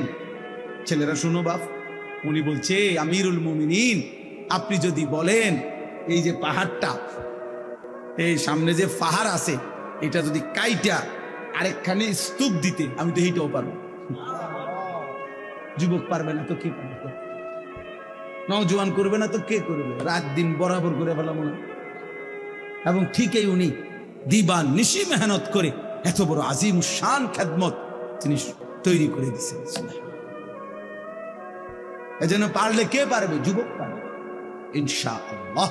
আল্লাহ আমাদের নওজোয়ানদেরকে তৌফিক দান করেন, আল্লাহ আমাদের যুবকদেরকে জাগিয়ে দেন আগামীর পৃথিবীর জন্য, ইসলামের জন্য। সুবহানাল্লাহি ওয়া বিহামদিহি, সুবহানাকাল্লাহুম্মা বিহামদিকা, আশহাদু আল্লা ইলাহা ইল্লা আনতা, আস্তাগফিরুকা ওয়া আতুবু ইলাইক। আলহামদুলিল্লাহ। এই কি রাজলো ছোট হাত ধরতে হবে। আলহামদুলিল্লাহি রাব্বিল আলামিন। আল্লাহুম্মা আনতাস সালাম ওয়া মিনকাস সালাম, তাবারাকতা ইয়া যাল জালালি ওয়াল ইকরাম। মাওলায়ে কারীম আপনি মাফ করে দেন, রব্বে কারীম আপনি মাফ করে দেন। রাত অনেক গভীর মাওলা, চারিদিক নীরব নিস্তব্ধ হয়ে গেছে আল্লাহ, অন্ধকারের কালো চাদরে পৃথিবীটা ঢেকে আছে। আয় আল্লাহ, আমরা অল্প কয়েকজন গুনাহগার গোলাম, বড় বেশি নাফরমান আমরা মাওলা। পিছন দিকে তাকালে অন্ধকার ছাড়া আর কিছুই দেখা যায় না, গুনার নাফরমানি ছাড়া জীবনে কিছুই বলতে নাই মাওলা। আজ রাত গভীরে মনে পড়লো আপনি ছাড়া মাফ করারও তো কেউ নাই মাওলা, আপনি ছাড়া মাফ করার কেউ নাই মাওলা। এত গুনাহ নিয়ে যদি ঘুম যাই, এত গুনাহ নিয়ে যদি চোখ বন্ধ করি, এই ঘুম যদি আর না ভাঙে, এই চোখ যদি আর না মেলে, এত গুনাহ নিয়ে কবরে যাব কেমনে মাওলা? হাসরের ময়দানে দাঁড়াবো কেমনে? আল্লাহ, আপনার বন্ধুর সুপারিশ তো মিলবে না, হাউজে কাউসারের পানিও মিলবে না। আল্লাহ আপনি মাফ করে দেন, আই করিম আপনি মাফ করে দেন, আই রহমান আপনি মাফ করে দেন, আই রহিম আপনি মাফ করে দেন, আই গফার আপনি মাফ করে দেন, আই গফুর আপনি মাফ করে দেন। দেন মাওলা, মাফ করে দেন, মাফ করে দেন।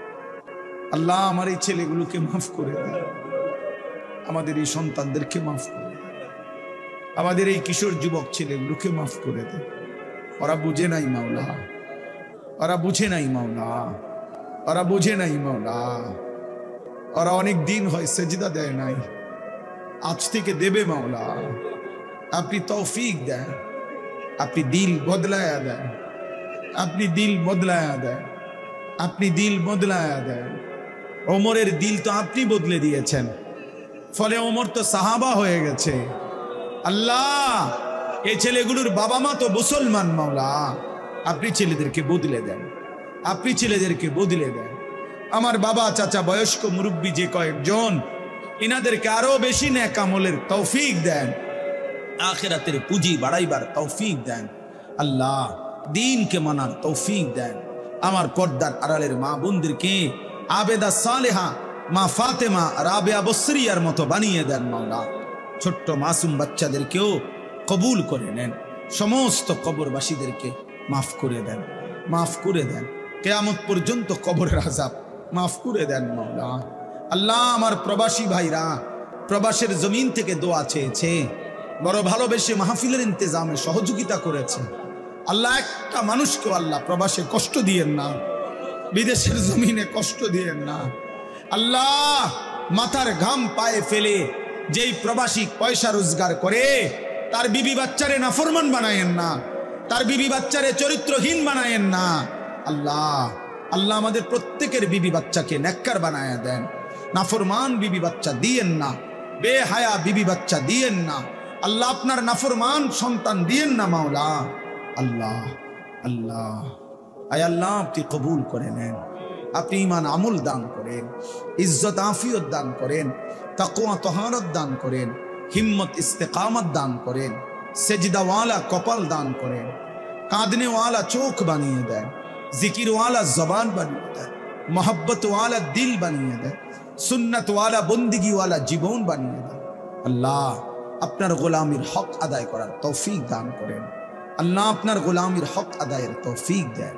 আগামী জীবন সুন্দর করে দেন, আগামী হায়াত সুন্দর করে দেন, জীবনটা কাজে লাগাবার তৌফিক দান করেন। আল্লাহ এই মুহূর্তে আপনার ঘরের চারদিকে লাখো হাজি সাহেবান তাওয়াফ করতেছে, চোখের পানি ফেলতেছে মাওলা। আল্লাহ আমরাও যেতে চাই মাওলা, আপনি তৌফিক দান করেন। যারা পৌঁছে গেছে তাদেরকে কবুল করে নেন, যারা যেতে চাচ্ছে তাদেরকে সুস্থতার সাথে যাওয়ার তৌফিক দান করেন। আল্লাহ এই মজমাতে যত পুরুষ বসে আছে, পর্দার আড়ালের যত মা বোন বসে আছে, আল্লাহ প্রত্যেককে আপনি আপনার ঘর জিয়ারতের তৌফিক দান করেন, মদিনার বন্ধুর রওজা দেখবার তৌফিক দান করেন। আল্লাহ কালো গিলাফ দেখতে চাই মাওলা, সবুজ গম্বুজ দেখতে চাই মাওলা, আপনি তৌফিক দিয়েন, আপনি তৌফিক দিয়েন। আমার দেশকে নিরাপদ করে দেন, আমার দেশকে নিরাপদ করে দেন। আয় আল্লাহ প্রতিটা অসুস্থ বাবা ভাইকে, মা বোনকে সুস্থতার হায়াত দান করেন, রিজিকে কামাইতে হালাল বরকত দান করেন, প্রত্যেকের রুচিতে রোজগারে বরকত দান করেন।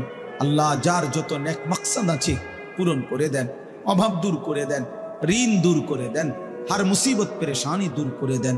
আল্লাহ আল্লাহ আল্লাহ আপনি কবুল করে নেন, আমার দেশকে নিরাপদ করে দেন, আমার দেশকে নিরাপদ করে দেন। আখিরি ফরিয়াদ, রাত গভীরে আখিরি ফরিয়াদ মাওলা, গাজা ফিলিস্তিনের মুসলমানকে বিজয় দান করেন, বিজয় দান করেন।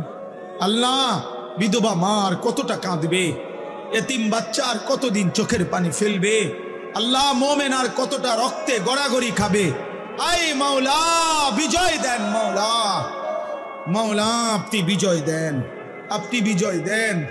আল্লাহ পাকিস্তানের মতো একটা বিজয় ফিলিস্তিনকেও দেন, ফিলিস্তিনকেও দেন, গাজাকে দেন।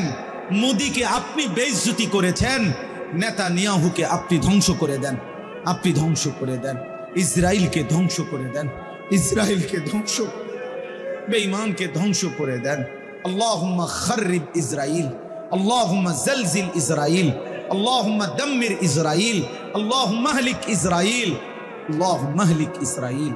ইয়া রাব্বা মুহাম্মদ উনসুর উম্মত মুহাম্মদ, ইয়া রাব্বা মুহাম্মদ উনসুর উম্মত মুহাম্মদ। আয় আল্লাহ আমাকে মাফ করে দেন, আমার সন্তানদেরকে মাফ করে দেন, আমার মাদ্রাসা কবুল করে নেন, আপনার ঘর জিয়ারতের তৌফিক দান করেন। আল্লাহ আল্লাহ সারা পৃথিবী থেকে, সারা দেশ থেকে কত মানুষ আমাদেরকে মহব্বত করে, ভালোবাসার প্রত্যেকটা বাবা ভাইকে, মা বোনকে আপনি কবুল করেন। ভালোবাসার এই মহব্বত আপনার দ্বীনের জন্য কবুল করে নেন।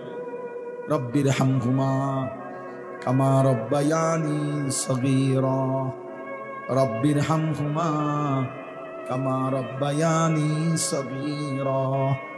রব্বানা হাব লানা মিন আজওয়াজিনা ওয়া যুররিয়াতিনা কুররাতা আ'য়ুন ওয়াজআলনা লিল মুত্তাকিনা ইমামা।